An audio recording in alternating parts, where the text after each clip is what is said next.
Hello everyone, my name is Ariel Pozwolski, pre-sales engineer with Algo, and today we're going to be talking about the 8301 IP paging adapter and scheduler. Lots of you guys are familiar with this, but we're going to be diving into the scheduler functionality in the web interface. I'm going to be sharing my screen and we're going to be seeing the different features that are available and quickly how we go about setting it up. So diving into the web interface, I'm already logged in, as you can see. I'm using, again, the 8301 IP paging adapter and scheduler. I'm going to head over to the scheduler tab up here. Once we get to the scheduler, first thing I see is the calendar, which right now is completely blank, not populated at all. It is in default settings. That's the way it should be.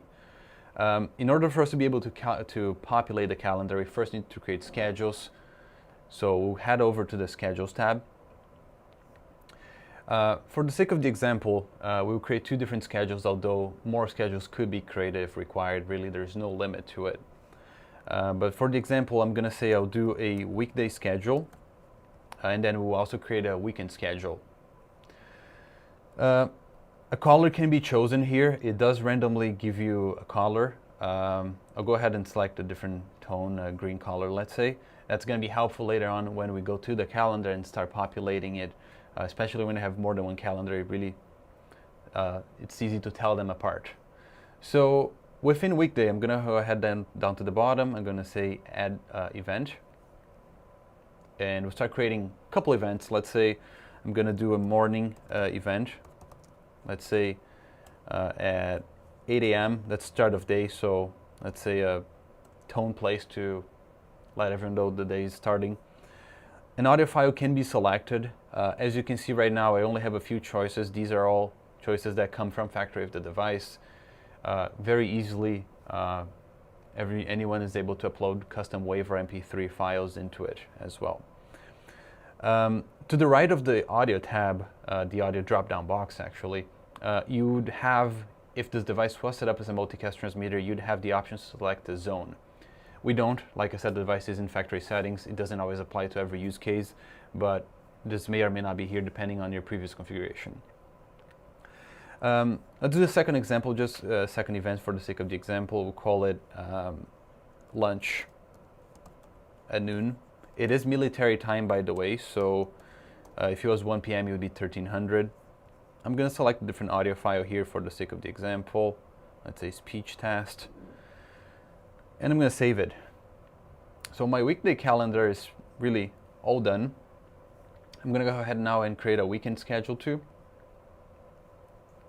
Call it weekend. We'll add one event within, let's say also morning, but on weekends the crew starts work at 9 instead of 8 a.m. We'll choose a different audio file.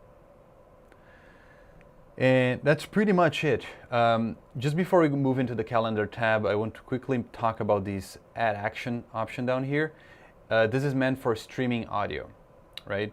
So basically you can have an external audio source connected and then you can set up a start time and end time for this to stream audio, right? We're not going to be testing this today, but just know this add action is meant for this. So I'm going to go ahead and remove it. And save my two calendars, my two schedules. Now that we have that saved, we'll head over to the calendar tab, and there's two ways of populating our calendar now. There's this mode called single up here in the top right, and then we have this other mode called recurring. Single means when you select a calendar, and I'll go ahead and do that for the example, so let's say weekday, you pretty much click on any given day, for instance, the week of March 6th. And any given day I'm clicking on, it's populating. You can see up here it's telling me that my changes are not saved. It's just a reminder to save it once you're done.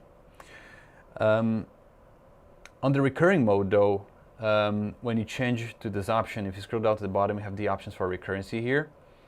Pretty standard, but for the sake of the example again, we'll say this is going to be recurring weekly on Monday, Tuesday, Wednesday, Thursday, Friday.